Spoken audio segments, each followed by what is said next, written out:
it's not going to produce that much stuff when you're talking about, you know, and a fair amount of land here. There's just this patch right here we're standing in is, let's see, 150 by 50. You know, it's not acres or any sort of thing like that, but that's just one of about 5 garden areas we have here.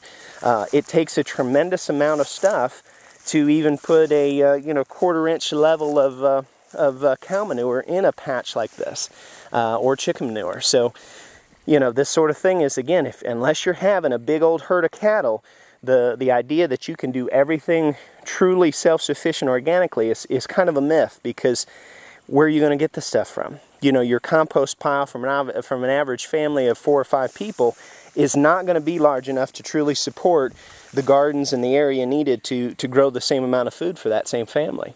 So you're going to have to import stuff one way or the other. And yes, we do use commercial fertilizers from time to time and such like that. My thoughts on it are, as somebody preparing for potentially bad things to happen, is I look at the soil also as a bank.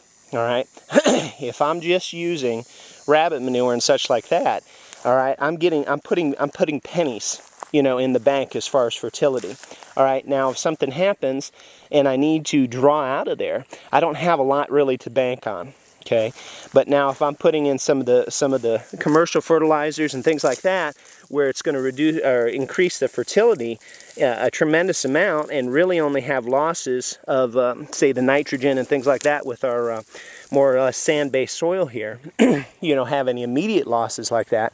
Well, I look at that as then I have a higher amount of fertility in my soil bank. Okay, so if something happens and I'm cut off from outside sources, okay, be it you know, Jono the farm guy that can bring me in a tractor trailer load of horse manure every year, okay, if I was doing it totally organic, or, you know, Petco Farm and Feed or whatever, where I could go and buy, you know, 10 or 15 bags of 10-10-10 or something.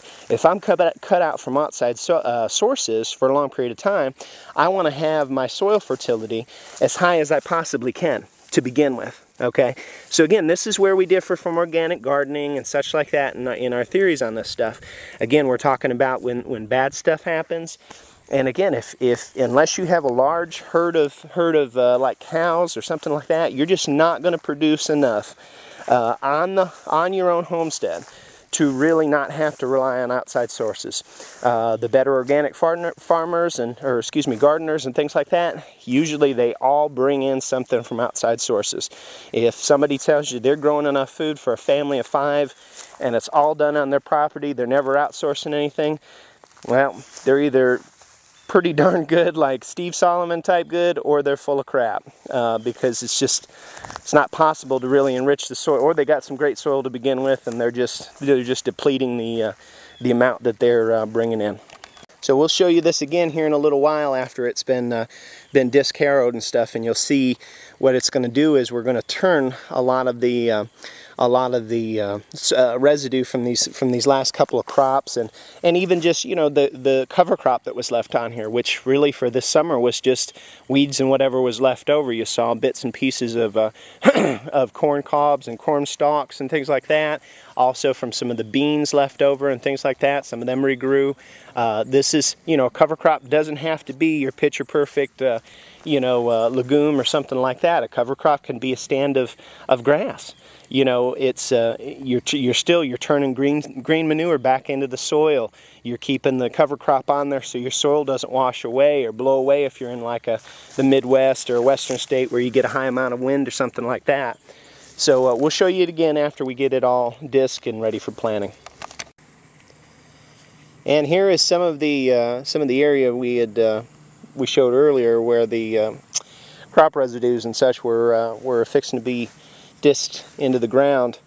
One thing, of course, if you're from the Midwest or the Pacific Northwest, or, you know, pretty much anywhere other than the South down here, we have some pretty poor soils on average.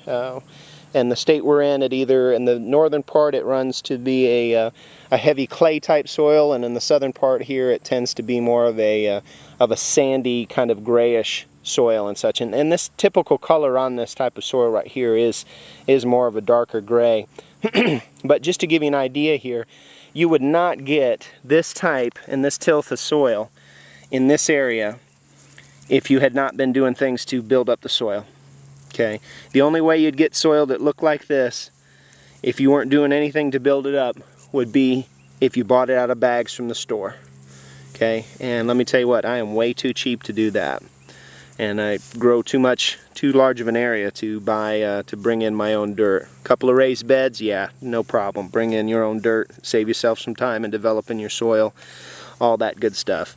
But just wanted to show you guys here a lot of good organic material we tilled in and such like that, or we disc in rather. And again, this is just every year do something to help your soil, every season and such. Got a little bit more disking to do in this particular area here. And oh, it's a dog.